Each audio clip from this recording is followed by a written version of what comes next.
Alright guys, welcome back. Alright, so today we're doing a few things to the Mustang. I finally got all the parts in that I've been waiting for. So over here, got a few things we're going to be doing. So we got brand new clutch that we're going to be throwing in the Mustang, because I'm pretty sure the clutch on this one's pretty much done for. Kind of hear it, you can feel it too. So I'll be swapping out the clutch on that one with this one right here, which we got the McLeod Street Extreme. I got this off of Lethal Performance website. They had it on sale for like their spring sale, and it was pretty good price. I wasn't originally gonna do a Street Extreme. I was gonna do like the Street Pro because it was a little bit more within the budget, and it was gonna hold up the power that I was gonna use it for. But for the sale that was going on, I thought might as well just go for this one. So that way later on, whenever I decide to do a forced induction, whether it could be a supercharger or turbo, I haven't really decided yet what path I'm gonna go with. I have this clutch will hold up to the boost, so it'll be good there. So we got this. We also got the replacement hydraulic release bearing, which I got from the guys up on Mars. They sent me this. I let them know that the one I had was squeaking really bad. It goes away here or there, but it still kind of squeaks every now and then. So we got one of these. It's just pretty much a stock slave cylinder. So we did that. We also have the rear seal for the Tremec, because I did at one point in time notice that it was leaking from the rear. So I thought I might as well just buy this. I think it was like $5, so not that big of an issue. I'm gonna have the transmission out anyway, so I might as well swap that out as well while I'm in there. So I'm going to be replacing that as well once I get the transmission out. So I got the car up on jack stands. I have it a little bit higher up than I usually have it, so that way I get a little more room to get the transmission out. I think I put it a little bit too far forward, but it's fine. I should have enough room to work with. I found actually over here, while I was trying to work on the battery, I don't know if you can still see it, but this section right here that I kind of taped up over again, you can't really tell. But in here, there was a wire that was cut. I didn't notice it until now, which is the fun part, is always finding more wires that are somehow cut or damaged on this thing. I think one of these days I'm going to have to go through and check all the wires and make sure they're all good to go and there's no wires cut. There might be some wires that are damaged to the ABS unit, and that's why it's still not working. So that's going to be the next thing I double check, make sure all the wires are good. So do that. Fix that, and I think it's better now. The battery doesn't just randomly drain overnight, so I think I fixed that issue. I'll be able to test it out the next couple days, see if I can leave the car sitting without having to put it on the trickle charger overnight, and then hopefully the battery actually holds charge, so that way I don't have to worry about leaving it in trickle, or if I drive to the store and park it, I'll come back and the car just doesn't want to start, because that would really suck. So hopefully that fixed that issue. But right now I'm going to get under there, remove the exhaust piping, remove the drive shaft. I'm going to drain the fluid out of the transmission. Once the fluid is drained, I'm going to get the jack on it, hold it up. Then we're going to loosen the bolts from the transmission to the bell housing, and then also loosen the transmission brace, and then slide the transmission back. I might end up doing it where I try to drop it down first, because the shifter is going to be in the way, so I might end up just going inside and removing the shifter first. So I'll do that, then lower the transmission down, slide it back, move it out of the way, and then also remove the bell housing. The bell housing looks like it kind of had a chip in the powder coating. I think it's powder coated, and it kind of got rusty under there, so I'm going to remove the bell housing and inspect how bad the rusting is. And depending on how bad it is, either try to paint over it or try to see if I can go get it somewhere to get it powder coated. It all depends how things are going on around here, if I can find a shop or anywhere that might be able to do the powder coating. If not, I'll just hold off on it. I'll probably just get it painted or something. While I'm in there, I'm also going to look at the flywheel. I don't think the flywheel needs to be changed. I should be fine, but I won't know until I get in there, and so I can see how the flywheel looks. If I do need to get it swapped out or resurfaced, that is going to kind of suck. It's going to delay a lot of this, so I'll know more once I get in there and check it out. So let's start working on that, get this transmission out, and get all that stuff checked out. Alright, so first things first, actually I'm just going to remove the shifter so I can get a little bit more room width, so that way when I'm down there I'll have to come back up in here and do it. So that's pretty simple. Just going to remove the ball, get that out of the way. I'll throw it in here. And this, which I tighten down. So this one right here is pretty much the factory little boot retainer that goes on these. And what I am doing is I just took a bolt that's the same size as the shift lever, and then basically screwed it on there, and then just took a giant wrench and cross-threaded it, basically just tapping it in a way to its new size. So if you can actually see in there, it's kind of stripped out. For the most part, you can't really see that very much of it, but it works. If it's, I kind of messed it up because I was using vice grips to hold it tight while I used the wrench, so I kind of scraped some of the little paint off of it. That kind of sucks, but it works. It holds this in place so that way it's not like jostling around. So once you get that, pry up on this side somehow, one-handed.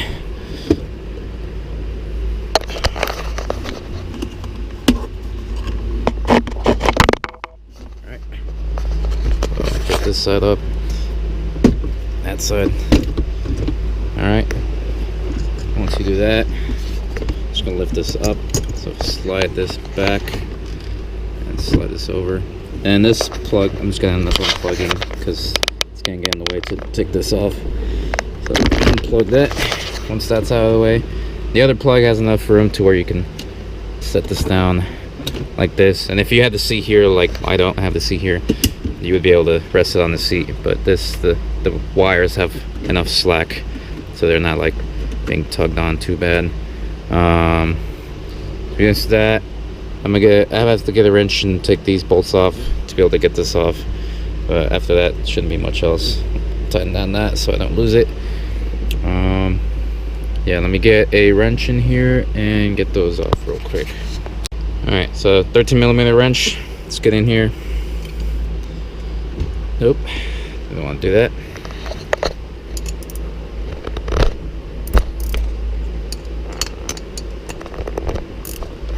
Alright, loosen those up. Loosen up the rest of the way by hand. So that's one.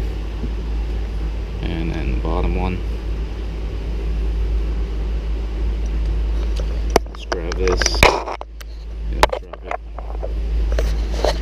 Alright, slide this out, and I'm just gonna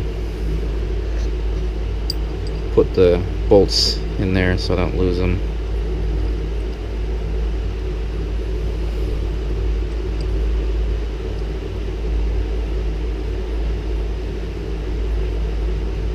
Just like that. And I'm just gonna throw it in here so I know where it is. Alright, then down here you have these clamps, middle of the pipes where the H pipe is. These are 15mm. You're going to use a 15mm deep socket. Loosen these up, get them to the point where they're about hand tight, and just keep going. And I'm going to get them about where they're even with the bolt. And once you see, you can move them. Usually if it's low C's, just tap it a few times and feel for some play. So those are loose, so I should be able to slide this forward now. Probably not going to try it one-handed, so I'm going to set the camera down in a position where you can kind of see what I'm doing. So holding this up, wiggle this around a little bit. Alright, there we go. So that's free.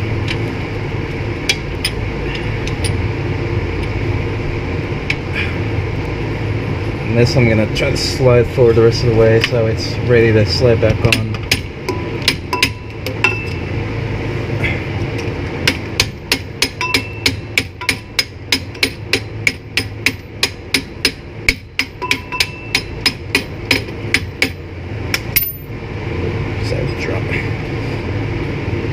That's spilling on the camera. Nice. And this side, same idea. I'm just gonna move the camera out of the way because it's gonna get dripped on. You get the idea. Just slide it forward and drop this down, and you're gonna be able to get some slack, move this out of the way, so you can unbolt the drive shaft, slide it out of the way, and get the drive shaft out. So let me get this exhaust done, and then we'll get the drive shaft off. Alright, so back here, this will probably vary depending on what your drive shaft setup is, but for mine, at least on this one, it has kind of like the C-clamp style on the U-joint. So you have to loosen these nuts. You have 2 on each side. I already went ahead and loosened them up. So this is 9/16 nut, and then once you loosen these up, you're able to slide the C-clamp forward. So I just loosened up so I can get a little bit of room. So here in a sec, I'm probably gonna have someone here help me out, but I'm gonna take these nuts off completely, then slide the drive shaft forward. I gotta put a drain pan up there because actually I'm probably just gonna drain the transmission here actually. That way there's no fluid coming out of the back. But once you slide that drive shaft out, it's because it's a slip yoke type design, all the transmission fluid is going to drain out from the back. So I might as well just put the pan underneath and then get the drain plug off from the transmission, drain it out, and then go ahead and pull the drive shaft off. Alright, so the Tremec down here, we got 2 plugs. So that one up there that I'm pointing at with the light right there, that's the fill plug. This one down here is a drain plug. So actually, I always forget which one it is. You're gonna use a 3/8 wrench, ratcheting wrench. Drop it in here. If I can get it lined up. Just like that. Just break it loose. Like so. Get your pan ready. I don't have a lot of room down here. So get the pan ready. I might turn off that fan depending on how this comes out. But yep. Just get it about hand tight. That's about hand tight. I usually try to do it from above, so that way it doesn't drain over my arm once the plug comes off, so you don't get fluid everywhere. Oh, and just like I did, don't get fluid everywhere, I'm gonna plug this up real quick and clean myself up. Alright, now that I did that properly, so I drained the transmission pretty much almost completely. For the most part, it looks pretty clean. There's a slight difference in color just because when I originally pulled it off, I had a little bit of fluid drain out the back as I was saying through the drive shaft end. So I stopped some of it from coming out, but the rest of it that was above that line spilled out. So I ended up just filling it up back up, and it took maybe about half a bottle of maybe like half a quart to fill it back up, so that wasn't too bad. So there's probably a slight discoloration because of that, because the old mixed with the new. I can see very, very minimal glittery color switch. There's maybe like slight metal shavings, but nothing big, nothing that I can really see. So it looks good there. All right, back here again. Bolts are already loose, ready to go. So I'm gonna start loosening these up. Pull the drive shaft back and then drop it down, and slide it up out of the way. Probably gonna get some fluid to spill out, so I'll try to minimize how much comes out of there. But let's get this drive shaft out.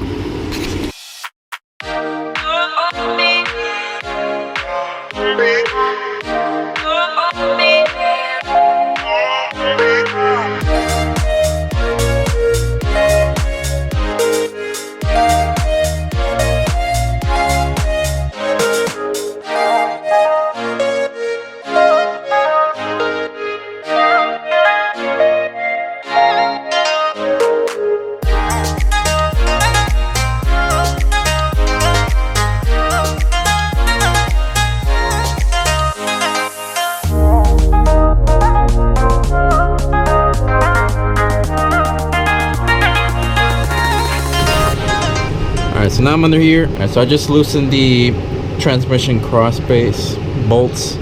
So these are all pretty much hand tight right now. They're all nice and ready to come off. I put the brace under here.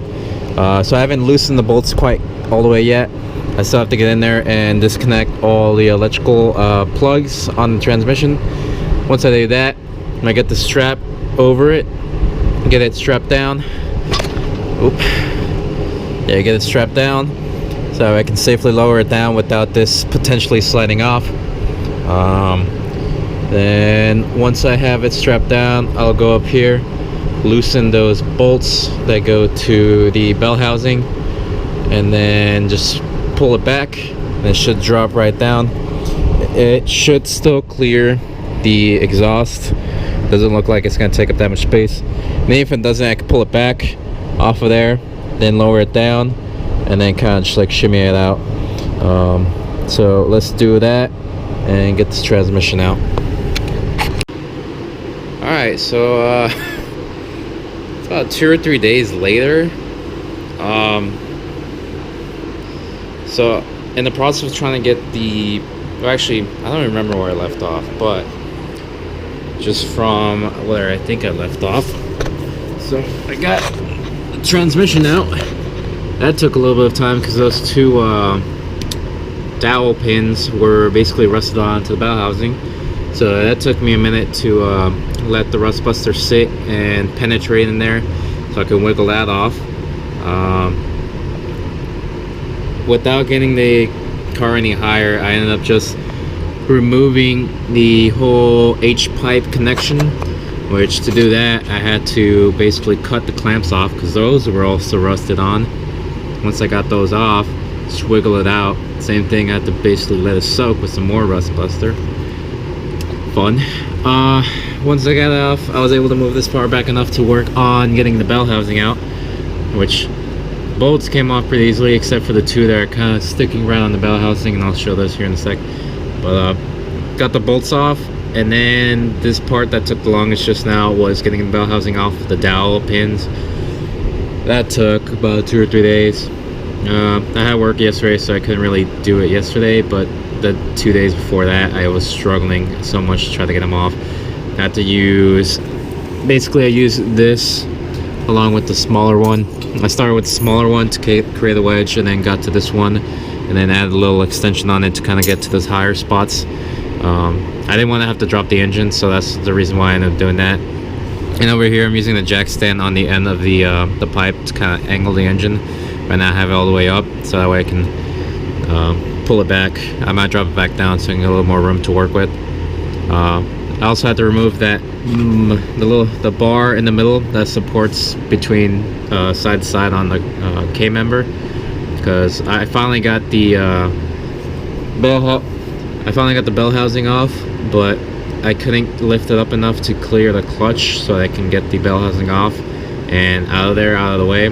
So I had to remove that.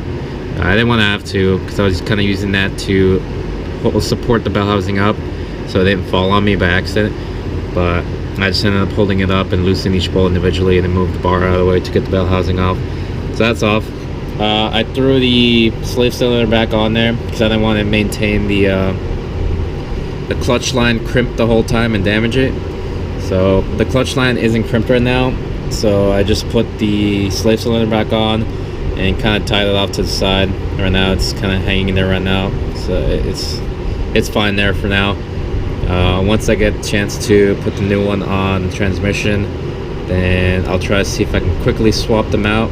I'll probably crimp the line and connect it real quick, and then do that. So now that I got the bell housing off, definitely gonna have to fix the bell housing.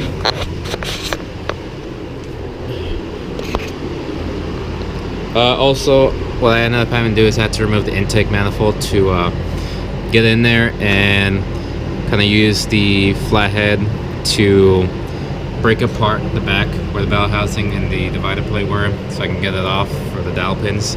Because without dropping the engine, that was the only way I can get in there to reach it, which is fine, because I was actually going to swap out the intake manifold just in case this one was somehow damaged. I have the replacement one that came with the intake tube and actually they're called the coil plug covers, and all of that stuff, it came with that. So I might as well just swap that one in, because that one has way less miles than this one anyway, so it wouldn't hurt to just throw that one on there, just in case. So I was already going to do that, so I took that off, and I just threw on the support, or the engine lift plate on there. And I only did the corner size just so that way I can hold it down and it will be on the way. I wouldn't have to put rags or anything on there. And also, just in case if I did need to lift it up, then I already have it here ready to go, so I can get in there and lift the engine up if necessary. But I didn't have to end up doing that, so that's good there. Over here, you can see it definitely scratched up this quite a bit. So there's a few areas where it's kind of, you can see where it definitely did some damage. Which, I mean, either way, I'm probably gonna have to get this bell housing fixed or painted or something, because you can see right here all the rust got kind of deep into the sides, and all of this is just peeling off. I don't know if this is powder coated or if this, I think this might be powder coated or painted. I'm not quite sure. I'm gonna have to look into that, but I am gonna have to get this thing fixed, all cleaned up, ready to go. Especially up here, it definitely dug really deep in there, so that's pretty bad, even over here. So I'm gonna have to get a file, sand these little spots down, and hopefully I can reuse this. Everywhere else doesn't look too bad, but that spot right there is really bad. I just noticed that one on there. And then probably also on the back side of this. Flip this over. One-handed somehow. And this side, nah, it doesn't look too bad actually. Just kind of clean it up, get rid of that rust that's inside all those holes, and then probably put some copper anti-seize in all those holes. This dowel pin actually got stuck in the bell housing, so I'm gonna have to try to clean this one off, pull it off, get that back on the block. That wasn't supposed to come off the bell housing, but it's off finally. Alright, so then over here, finally got this ready to try to get the clutch off. There's rust and dirt, everything falling.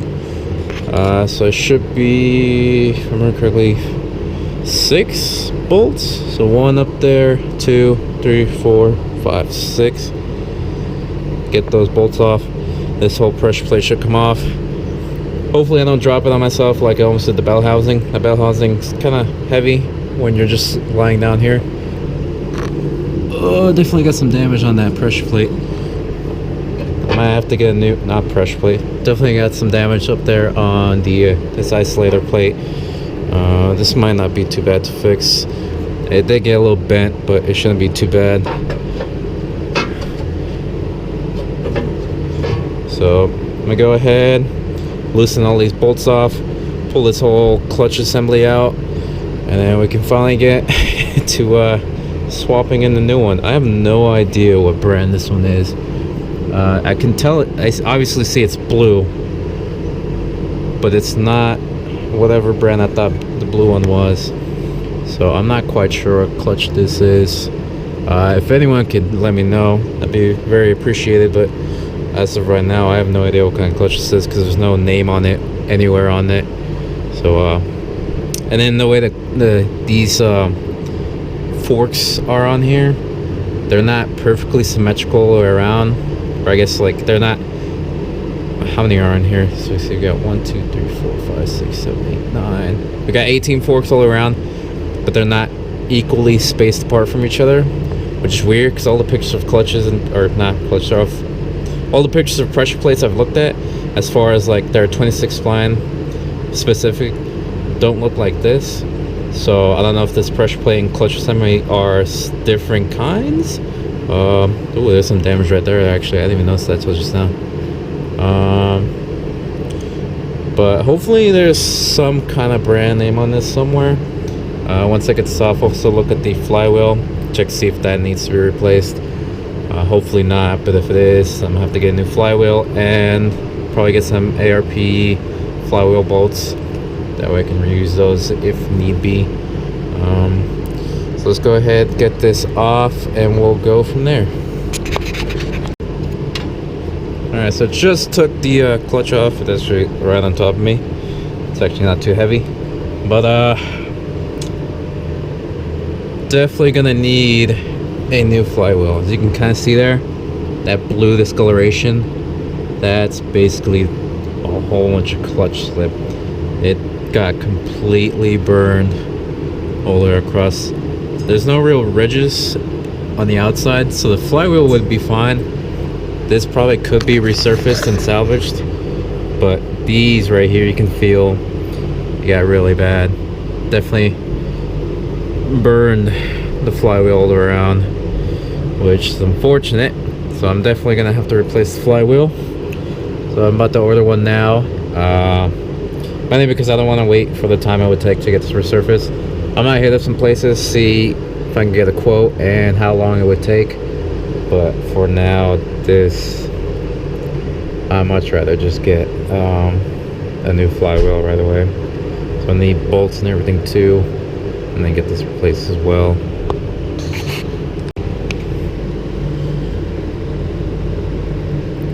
Alright guys, so I'm under here. I'm about to get this flywheel off. I already loosened the bolts. So what I ended up doing is I put one of the pressure plate bolts back in. You don't want this to rotate while you're trying to remove the bolts. So since I'm loosening it, I just braced it against this bar right here. And the wrench I had was a little too long. So I ended up putting it on the second hole where that brace was that I took off. And then put it on there. And it held it perfectly in place. And I use a breaker bar, which I don't have a lot of room down here, so it's a little difficult to use the breaker bar. But what I ended up doing is I braced the breaker bar against my body because the breaker bar was too long, so it came at an angle. And I used the other hand, my left hand, to hold it perfectly straight and against the bolt as I'm loosening it. And then I just basically, my other hand just grabbed the edge of the K member right there, and I used my body to loosen the bolt, and then I pulled myself to the side, and I did that so I can loosen these bolts without accidentally like slipping or stripping the bolts, which for one of these was actually kind of close. This bottom one right here, it almost slipped, so I almost stripped it, so it would have been really bad. Fortunately, I loosened up all 8, so this should be ready to come off. And actually, while I was down here, I did notice that there was kind of some oil buildup on the edge. So this probably will need a new rear main seal. So I'm gonna assess how bad it is under there once I take this flywheel off. So let's get this thing off and we'll go from there. Alright, just took the bolts off. I used a wrench to kind of pry at it slowly from each side to make sure it popped off. So now I'm gonna grab this, pull this off, and we'll see how bad that seal in the back is. Yep. Which I hoped it wouldn't be. It looks pretty bad. There's a lot of oil sludge buildup right here. Got the pressure plate off as well, or not the pressure plate, the isolator plate off with it as well.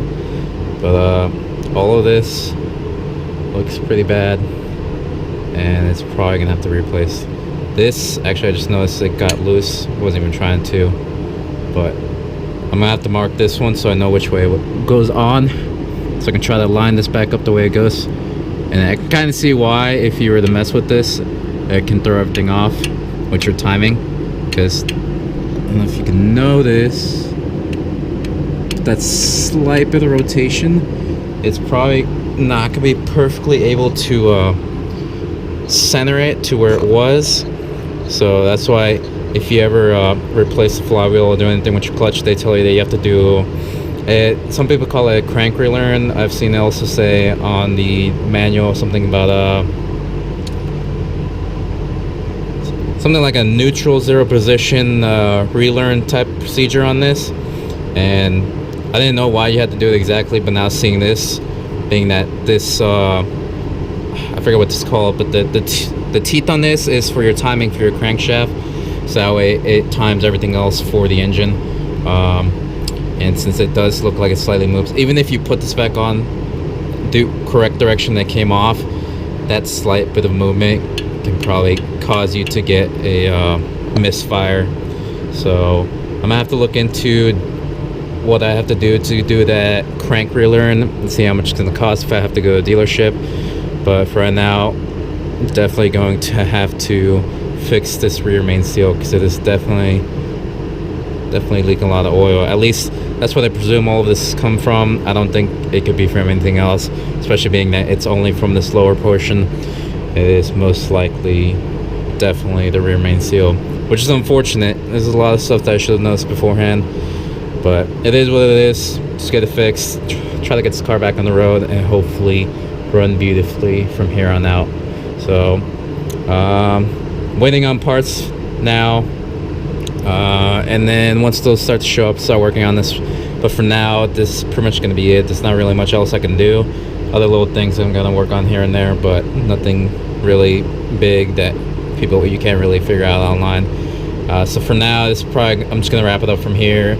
I was really hoping the seal would be good, but it looks like it's probably going to be bad. Let me just take this off. Oh yeah, you can definitely see it's leaking from the edges. So I'm going to have to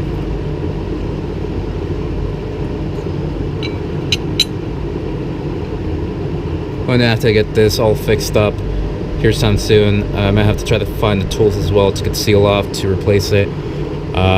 For now, thank you guys for watching.